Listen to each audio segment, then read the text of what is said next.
Hello everyone, welcome to an analysis of dance where we discuss the movements and debuts of the Billboard Hot Dance charts in immaculate detail with in-depth reviews of each debut each week. Oh my god, 2 weeks of this shit, really? I mean, thank god dance sales effectively came in to save this week, but seriously, if you're relying on 2 songs that have already charted elsewhere and one of which came out last year and was already a smash hit, that's really not a good sign, and yeah, this week was not good either. So let's start with Hot Dance, where Miles on It by Marshmello and Kane Brown is now likely to hit a full year at #1 at this point, although actually at the moment it's surprisingly at risk of being knocked down, and really the competition is starting to come in force, and there's some new releases I can see having a chance of overtaking this soon. And that actually somehow starts with the Days Notion remix by Crystal at #2, where this actually got a big revival on streaming. It's been rising pretty consistently. This might actually come back to the Hot 100 next week, and if it has any sort of chance of beating Miles on It, given that it's actually leading on it on streaming,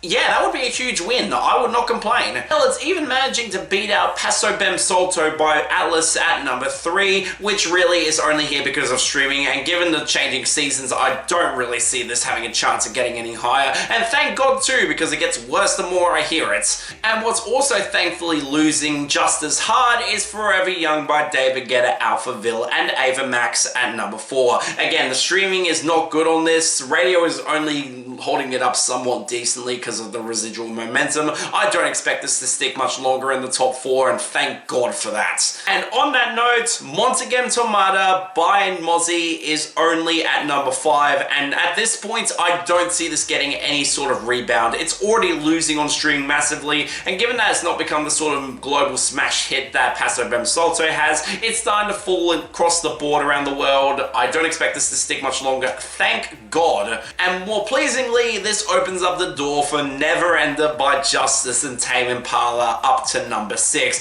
And radio is still on board with this in a big way. It's actually likely to hit the top 30 on Pop Airplay next week. And really, I'm just amazed that this song has had any sort of success in 2025. Considering how far the radio push was from its initial chart run, I'm just amazed that it's actually sticking around and doing a lot better than I think anyone expected. Really great to see. But on the opposite end, we have a song that doesn't remotely deserve any of its success, Heavy Love by Odetari up to #7. I'm not surprised by this, considering the streaming needs something as awful as this to actually boost up, but seriously, this song is terrible, one of Odetari's worst. Can we not make it a hit, please? And hell, both of these were even able to knock down Move by Adam Portman Stripe featuring Malachi to #8. Not fast enough for my liking, but hey, it's losing on the streaming margins, it's gonna be out soon, no complaints either.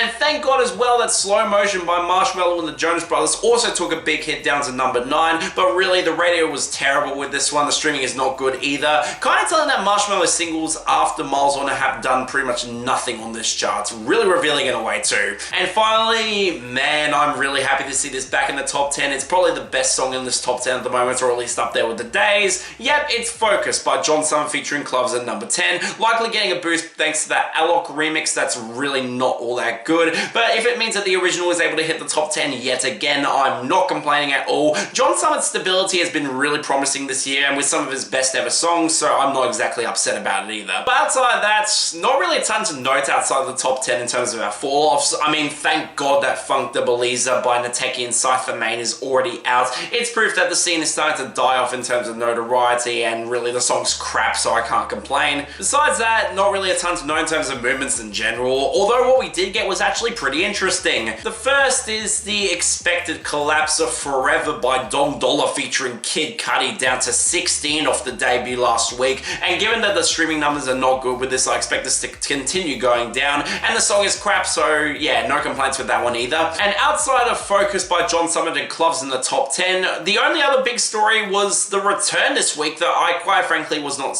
all that surprised by. Tell You Straight by Jiggits at 13, where it looks like this got a huge boost thanks to a lot of remixes, including the Lewis the Child remix, and really, while none of the remixes are all that good, I'm not exactly surprised that this actually managed to get a big boost on streaming as a result. It's part of that big speedy bass house trend that's blowing up at the moment, and the song is great, so yeah, it makes the charts a lot better by being here. But what does not excite me at all comes in our solo debut. Strap in, this one's rough, being #25, Air by Gryffin, Excision, and Julia Michaels. Like you were never even there. Oh.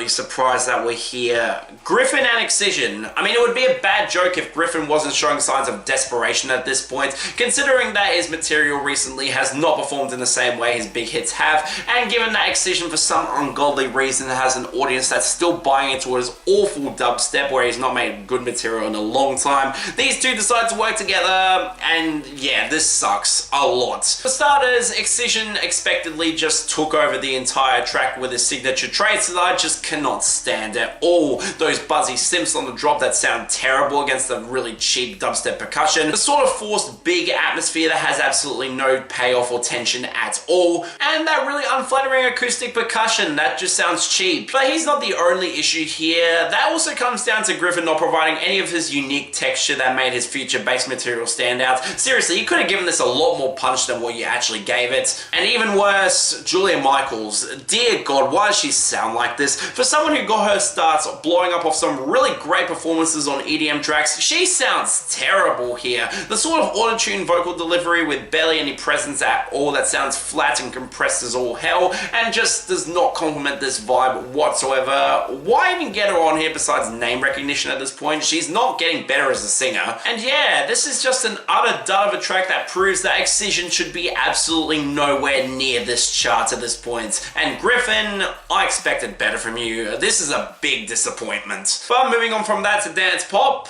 and stuff actually happened here. I mean, not enough to justify giving this chart a lot of attention. I mean, Abracadabra by Lady Gaga is still at number 1 comfortably. It's not going to get dethroned at all at this point. But at least the Charlie XCX song saw some big momentum off a Party For You actually getting some momentum on the Hot 100 and having some radio support, which is insane to me. With guests featuring Billie Eilish at number 3, 360 at number 5, and Apple at number 7. I mean, they're all not better than Party For You, but I'm at least not complaining to see them stick around. They're some of the better songs on this chart at the moment. But that leaves the one debut, and unsurprisingly it is number 11, Stateside by PinkPantheress.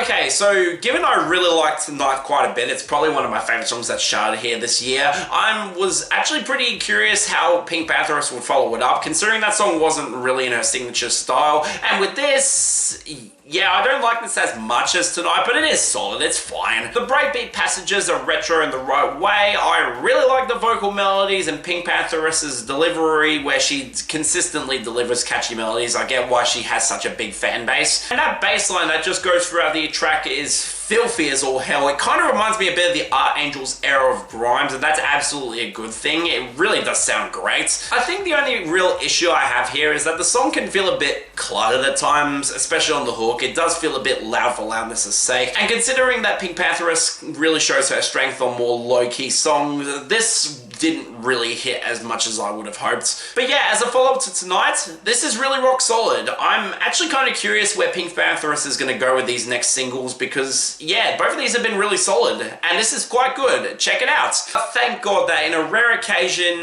dance streaming and sales pretty much just carried this whole week. I mean, there wasn't really a ton to note in terms of dance streaming. Abracadabra by Lady Gaga is still at number 1 as expected, but outside that, we actually had some interesting movements, like the Days Notion remix by Crystal, actually up to number 3, challenging those top 2 songs from dance pop. That's really revealing. And also, as expected, Summertime Sadness by Lana Del Rey and Cedric Gervais is up to number 10 in the build-up to the season. It doesn't surprise me at all. That just leaves the 2 obvious returns for Latch by Disclosure featuring Sam Smith at 15 and Don't Stop the Music by Rihanna at 14. Both great songs, not complaining to see them here. But especially Dance Sales came in to effectively save this weekend. Honestly, I was really on board with this one. I mean, of course, Abracadabra by Lady Gaga is number 1 here too. That's a surprise to nobody. But further down, we had some actual movements, like Don't Stop by Prosper down to number 10, and Dreaming by Dom Dollar down to 15. I mean, Forever even fell off the chart entirely, so Dom Dollar didn't really have a great week here. But the main story comes in our 2 comebacks here,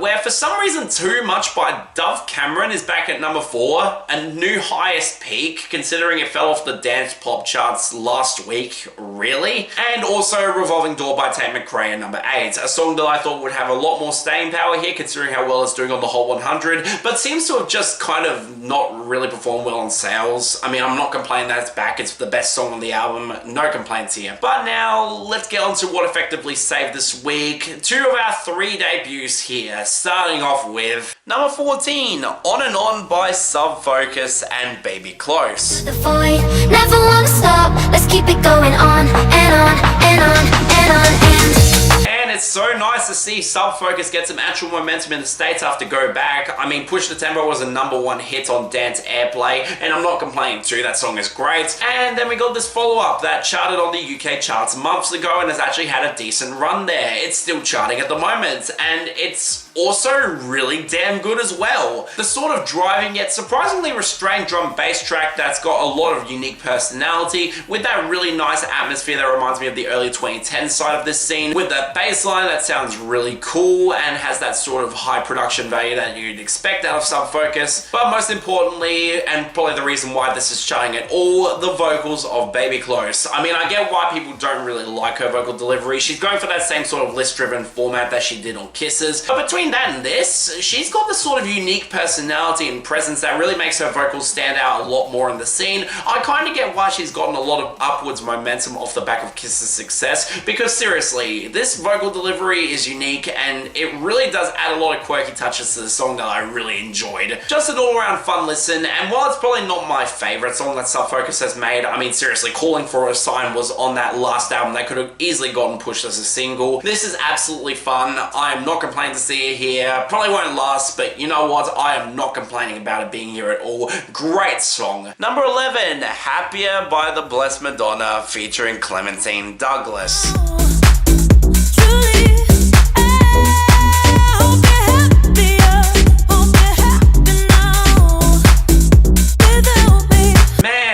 Took this one long enough to finally debut. I mean, at this point, it's not even fair. This was a song that arguably broke through the Blessed Madonna on her own and exposed Clementine Douglas to a much wider audience to the point where it actually made the year-end list on the Dance Airplay charts and became a pretty damn big hit in the UK. And seriously, with the new single with Calvin Harris, Clementine Douglas is only going to go up from here. But this song, yeah, unsurprisingly, it's fucking brilliant. Sharply produced percussion with those breakbeat sections adding a ton of flavor, the sort of low-key house sound that actually works well with those beepy sims, before building into one of the most explosively, surprisingly low-key hooks that's become big in recent memory, and Clementine Douglas being given the amount of room that she needs to absolutely belt and sound terrific here. There's a reason why she's stuck around so long in the scene, and really, I am not complaining about her becoming a big name. She's absolutely deserving of it. I mean, the fact that the Blessed Madonna could not really follow this one up with a big hit afterwards is a goddamn crime. I mean, seriously, Count on Your Love was right goddamn there. That was an easy hit in the making, and yet it completely flopped even on Dance Airplay. But this feels like a moment in time that I don't think the Blessed Madonna will ever replicate again, considering the album was not as good as I expected. But this, goddamn terrific, one of my favorite hits of last year. I really hope it actually sticks around on dance sales, even if I don't think it will. Number 3, No Going Home by Heidi Montag.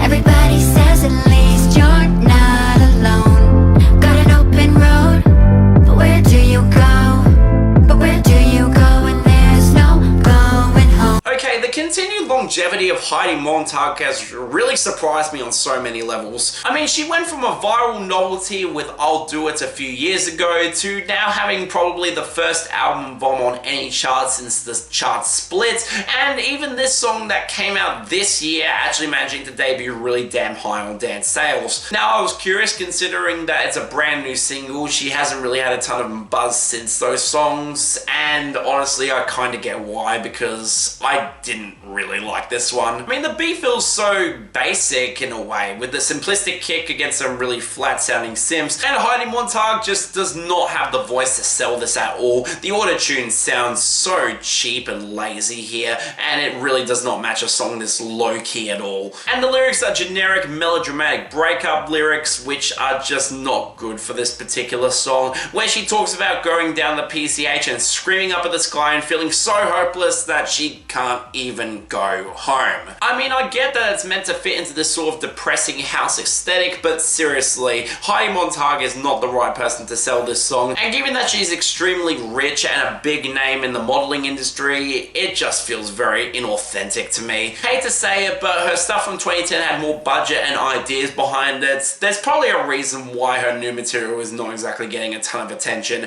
and this, yeah, sorry, I get the appeal, but I don't care for this at all. But then there's Dance Mixture Airplay, and while it did see a bit of an improvement from last week with some really promising movements, some of the debuts just feel off, and the vibes of this chart have been weird recently. I don't know if I can say I properly love it at the moment. But what admittedly did surprise me is that Beautiful People by David Guetta and Sia held a second week at number 1. Now, I shouldn't be that surprised. The spins are pretty damn good on this one. There's not really much competition below it at the moment, but still, I just wish that a more interesting side of David Guetta was getting momentum instead of this gentrified Afro House stuff, just saying. But now the big race for number 1 comes in our next 2 songs where both have the potential to get there considering their rising spins. Not exactly good in the first case considering it's I Follow Rivers by Tiesto featuring Oaks at number 2. I mean, it's gonna be very down to the margin with this one. I really hope it doesn't go to number 1. It absolutely sucks. But on a much better note, Lost in Loving You by Artie and Lewis 3 is at number 3, and really with this one, I am not complaining about it sticking around. It's an obvious summer hit and radio is fully on board behind it. I really hope it gets to number 1 over I Follow Rivers at some point. And hell, there's also the long-term potential of Say My Name remix by Morgan Seatree featuring Florence and the Machine at number 4. Again, slow rise, but it's not falling at any sort of point now. I expect this to have a chance of getting to number 1, even though it might be a bit slower than people expect. But then there's a song I thought would actually have a chance of getting number 1 this week and has actually fallen down. Euphoria by Armin van Buuren, Norma Jean Martin, Lawrence, and Alok down to number 5. I mean, it was already number 1 on Media Base, so at least it did get there,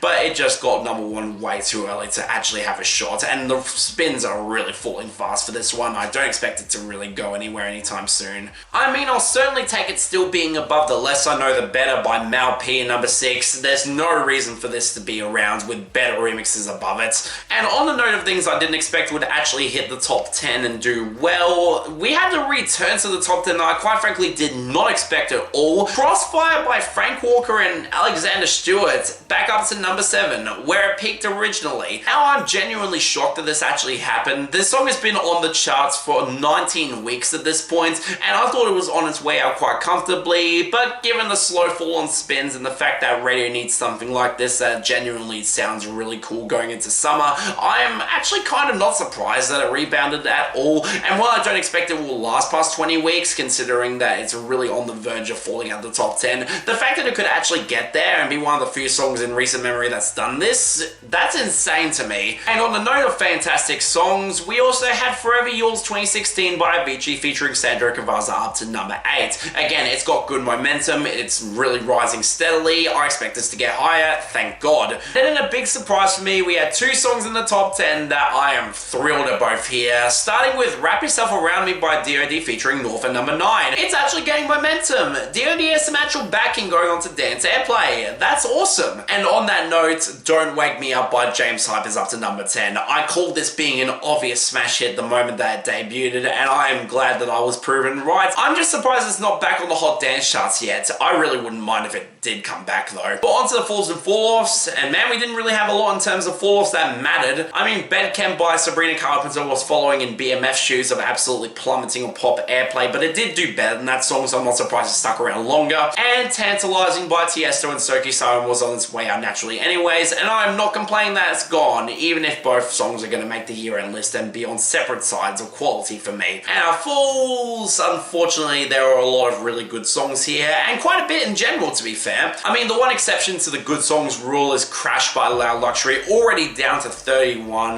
Man, it's living up to that title. It's not even going to stick around to 15 weeks, which is really telling for a song this awful. I'm not complaining about it going away. Outside of that, we had 3 songs that really collapsed outside the top 10 were exiting naturally, with Hot and Mysterious by Austin Mills and Carlo right off its peak down to number 12. Ouch. Into the Blue by Will Sass and Camilla 13, and Never Walk Alone by Blondish and Stevie Appleton at 16. All had great runs are going to make the year-end list, no complaints for me. But besides that, Luther by Kendrick Lamar and SZA lost early down to 34. It doesn't really surprise me considering it doesn't really have a ton of mixed show appeal. And Visions of You by Hala, only down to 23 on its 20th week. It's going to be gone next week after the sort of run that I don't think anyone expected, and really I'm not complaining at all. I really hope it leads to more success for Hala moving forward. But wow, where those showed some genuine promise, the jumps were a lot more mixed for me. Yes, it's cool that Surrender by Alesso and Becky Hill is up to 25. Really awesome to see that song actually rebound. I thought it was going to flop initially. But the other three jumps are kind of rough, with Dreaming by Dom Dollar featuring Daya at 11,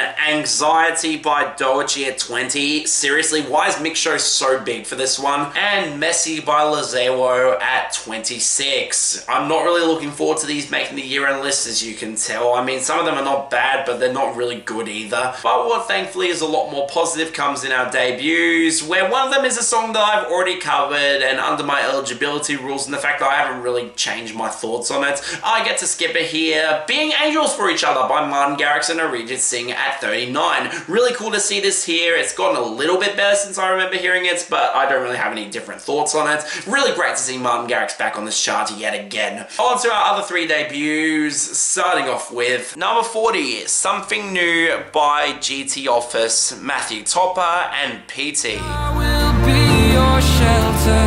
Don't be scared when it seems to fall apart. I mean, seriously, I had no faith that the title would be remotely accurate here. I mean, GT Office is one of the most safe names that's gotten big on dance airplay in recent memory, and them actually trying something different, yeah, I didn't really have any faith that would actually be the case outside of Disposable Commercial House, and to be fair, this is actually a lot better than I expected. Part of this is because of the uncredited vocals of Rory Hope, who actually has a really soulful delivery that I enjoyed quite a bit. He's got more of a soulful mid-range that actually really works well in conveying the emotions of this track. He sounds genuinely great here. But that's also not discrediting the production at all, which leans more towards festival house with the sort of atmospheric sound that I've been wanting GT Office to do for a while now. There's some nice spacious atmosphere, some great synth melodies, and some groove that actually falls quite well for the drops and sounds really cool. This could actually work as a really solid filler track on a dance set, and really, I wouldn't be surprised if this gets embraced a lot more than GT Office's other stuff moving forward. It's got a lot of festival appeal in a way. So yeah, surprisingly good track. This might be the most I've liked a GT Office song in a while, and while I don't expect it will have a ton of momentum considering it does play things a little bit safe, it is at least a good kind of safe. I can't complain there. Number 35, End of the World by Miley Cyrus.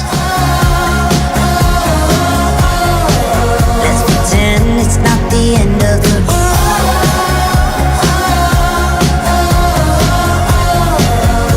Man, I've been so generally underwhelmed by Miley Cyrus recently. I mean, coming off of Plastic Hearts, which is her best album, and even if it is a bit derivative, it does the basics well. Everything else that Miley Cyrus has released afterwards has just been not very good at all. Endless Summer Vacation was the sort of album that just came and went for me, and even if I didn't mind River in retrospect, it's not exactly a great song. And with this, man, this was not a good way to get me back on board, because this was not very good at all. I mean, right off the bat, this is clearly going for the approach that loud equals good, because seriously, the production here is a disaster. The vocal mixing with the auto-tune just does not sound good on Miley Cyrus at all, and when the production is all guns blazing with blaring synths and production that just feels so muddy and lacking in dynamics, I get that it's trying to replicate the feeling of not really falling for the end of the world gimmick, where Miley Cyrus wants to live her life to the fullest and pretend that it's not the end of the world. I'm sorry, but with lyrics like this, they feel so clunky and generally rough in terms of writing. I don't really get the vibes off of this that work with this sort of blaring production, and it just does not sound good at all. And especially when she references the Beatles in the second verse, referring to With a Little Help from My Friends, it just reminds me of a much better act that I would rather be listening to than this disposable crap. I mean, it's not terrible, but it's not good either, and really I'm not looking forward to this album rollout. It does look pretty rough. Skip it. And finally, number 33, Edge of the World by MEDUZA, Innellea, and GENESI featuring Innellea. I wanna see the edge of the world with you. I don't don't know how to feel about MEDUZA anymore. I mean, they dropped Another World with Halo, which is probably their best song to date, but general inconsistency across their entire career, and the fact that that song felt like an undercooked fragment, it really was worrying moving forward. And with this, I was at least a little bit curious considering its collaboration with GENESI, who feels like their momentum has kind of died off after everything you have done, and also Innellea, who really has been long overdue a breakthrough considering she's part of that future rave movement and has actually collaborated with Anima a few times. So with this, oh my god, it's just Another World Part 2. Seriously? Same focus on a really large sounding mix that actually has a lot more atmosphere than you'd expect out of MEDUZA and goes for more of a progressive house sound. That's actually quite nice. Same belting vocal delivery from Innellea, who to be fair sounds legitimately great here, and I'm really glad that she's getting more collabs now. And unfortunately, the same abbreviated song structure where it's an extended build up into a single drop.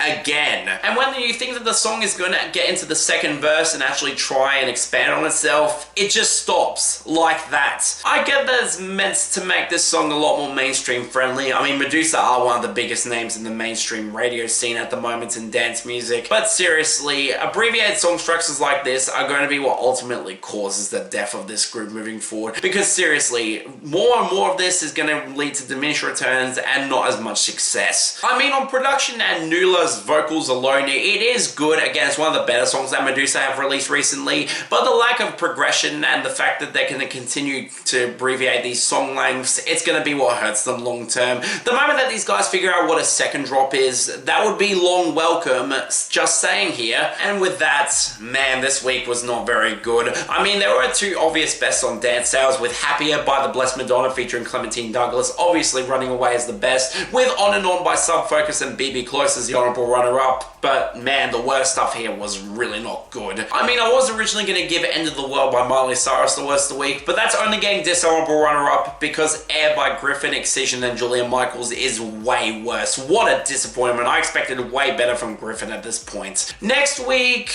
well, I don't really see that Flume EP doing a lot. I mean, there might be one debut at best from that, and that's a real shame. But the charts might be in an interesting stage given that summer is coming, and with some of the big songs that have been released recently, I expect a shake-up. Thank God for that. But yeah, that's all for this episode of An Analysis of Dance. See you next time.